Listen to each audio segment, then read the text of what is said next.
নমস্কার বন্ধুরা, আমি সঞ্চারী আর আমার চ্যানেল ইজ কুকিংয়ে আপনাদের সকলকে স্বাগত। আজকে নিয়ে এসেছি সুজি আর মটরশুঁটি দিয়ে দারুণ মজার একটা রেসিপি, যেটা খেতে লাগে অসাধারণ, বানানো বেশি ঝঞ্ঝাটের নয়, আর তেলের ব্যবহার নেই বললেই চলে। এর জন্য নিয়ে নিয়েছি বেশ কিছুটা পরিমাণে ফ্রেশ কড়াইশুঁটি। কড়াইশুঁটিগুলোকে প্রথমে সিদ্ধ করে নেব। তার জন্য একটা প্রেশার কুকারের মধ্যে কড়াইশুঁটিগুলো দিয়ে দিয়েছি পর্যাপ্ত পরিমাণে জল আর সামান্য একটু নুন। তারপরে একটা হুইসেল দিয়ে কড়াইশুঁটিগুলোকে ভালো করে নরম করে নিয়েছি।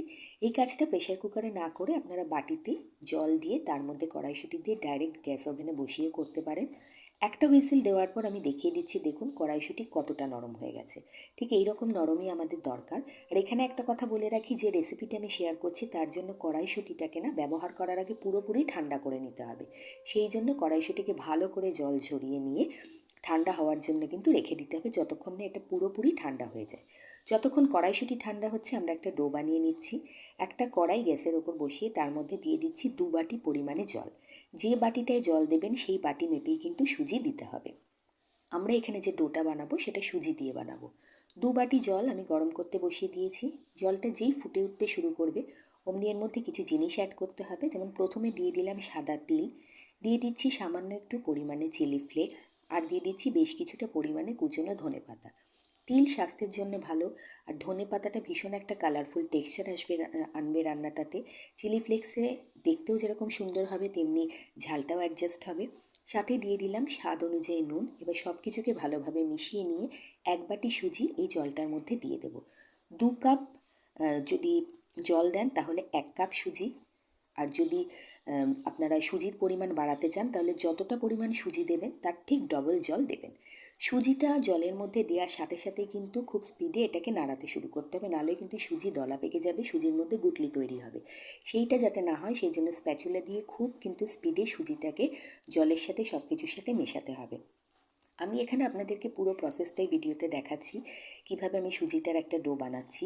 সুজি জলে দেওয়ার সাথে সাথে, গরম জলে দেওয়ার সাথে সাথে কিন্তু ফুলতে শুরু করবে। ডোটা তৈরি হতে হার্ডলি আপনার 1.5 থেকে 2 মিনিট লাগবে, তাও লাগবে না।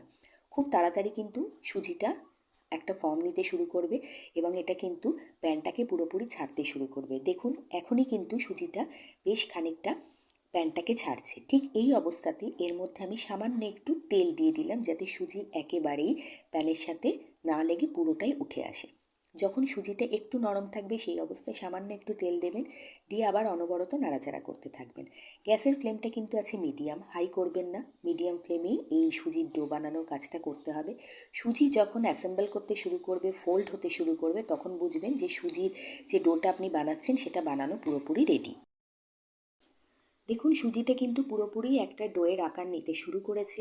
এটা কিন্তু স্প্যাচুলা দিয়ে খুব ইজিলি ফোল্ড করা যাচ্ছে এবং প্যানে কিন্তু সুজি সেভাবে লেগেই নেই। সুতরাং বুঝতে হবে যে ডো বানানোটা রেডি। আর যখন এইভাবে ফোল্ড হয়ে এক জায়গায় চলে আসবে তখন গ্যাসের ফ্লেমটাকে করে দিতে হবে বন্ধ।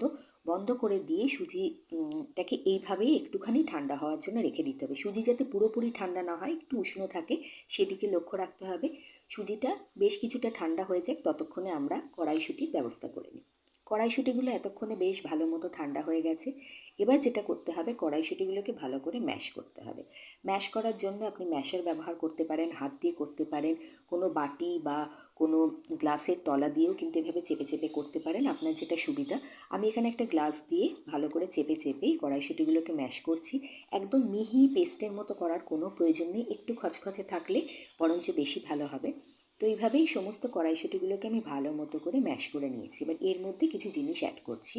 প্রথমে দিয়ে দিলাম বেশ কিছুটা চিনেবাদাম, একটু আধখচা করে গুঁড়ো করা। তারপর এর মধ্যে দিয়ে দিচ্ছি জোয়ান। জোয়ানটা দিলে খেতে খুব ভালো আসে, গন্ধটা ভালো হয়, খুব ফ্লেভারফুল। এবং জোয়ানটাকে কিন্তু হাত দিয়ে একটুখানি ক্রাশ করে দিলাম। সাথে দিয়ে দিচ্ছি স্বাদ অনুযায়ী নুন। নুন আমরা সুজিতেও দিয়েছি, কড়াইশুঁটিকে সিদ্ধ করার সময় দিয়েছি, সেই জন্য নুনটা বুঝে দিলাম।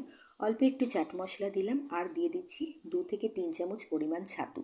ছাতু এই কারণে দিচ্ছি কারণ কড়াইশুঁটির মধ্যে একটা ময়েশ্চার থাকে। কড়াইশুঁটি ঠান্ডা হওয়ার পরে ম্যাশ করে নিলেও এর মধ্যে একটা ময়েশ্চার থাকে।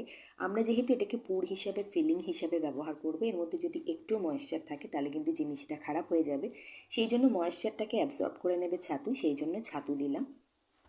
ছাতু যদি বাড়িতে না থাকে অল্প একটু আটাকে ভালো করে একটু লালচে লালচে করে প্যানে ভেজে নিয়ে, কড়াইয়ের মধ্যে দিয়ে একটু ভেজে নিয়ে সেটাও এখানে দিতে পারেন।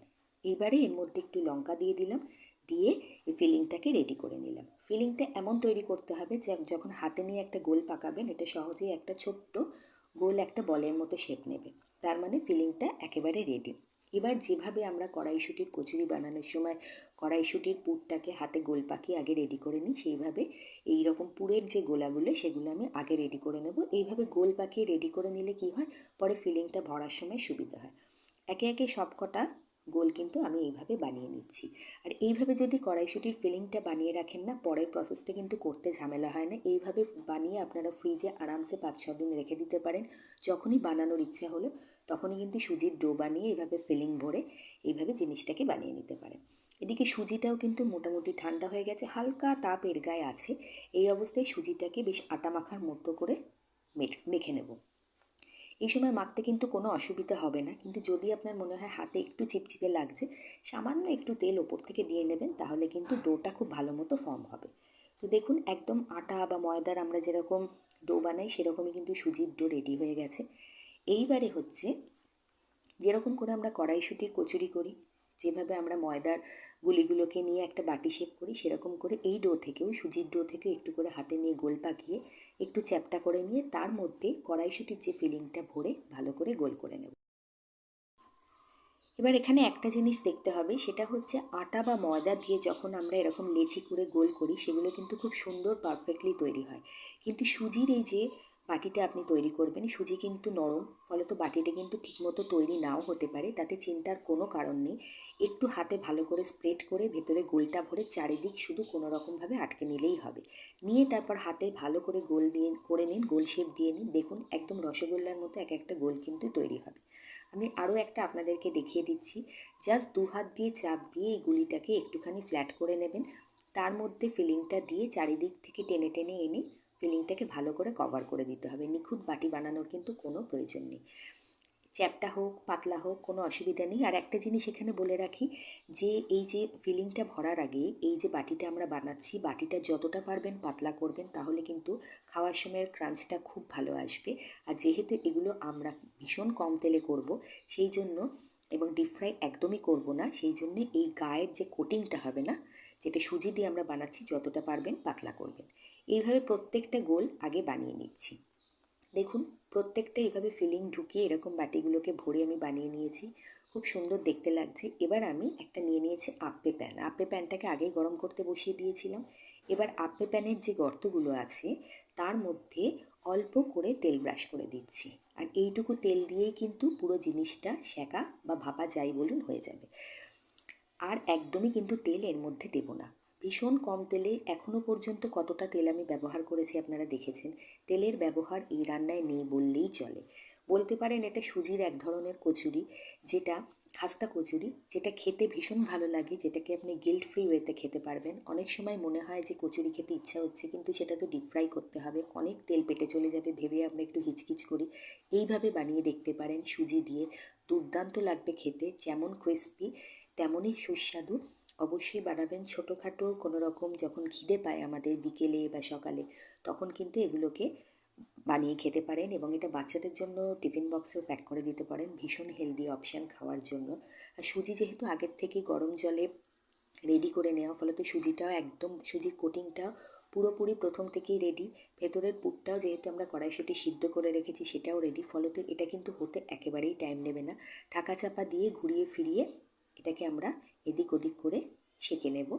এবং এটা এক একটা ব্যাচ উঠতে আপনার 7-8 মিনিট লাগবে। মধ্যে 2 মিনিট বাদে বাদে ঘুরিয়ে ফিরিয়ে দেবেন ঢাকনাটাকে খুলে। তাহলেই দেখবেন ধীরে ধীরে এর মধ্যে একটা গোল্ডেন একটা রং আসছে।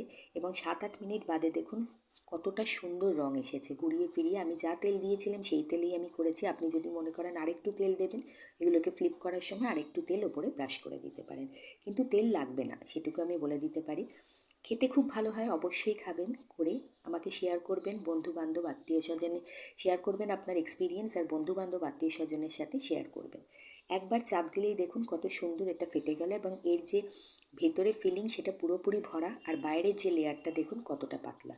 দুর্দান্ত লাগবে খেতে, কথা দিলাম। একদমই নিরাশ হবেন না। কড়াইশুঁটির অনেক রেসিপি আমার চ্যানেলে আপলোডেড আছে, আপনারা চাইলে চ্যানেল ভিজিট করতে পারেন। অবশ্যই বানাবেন, সঙ্গে থাকবেন।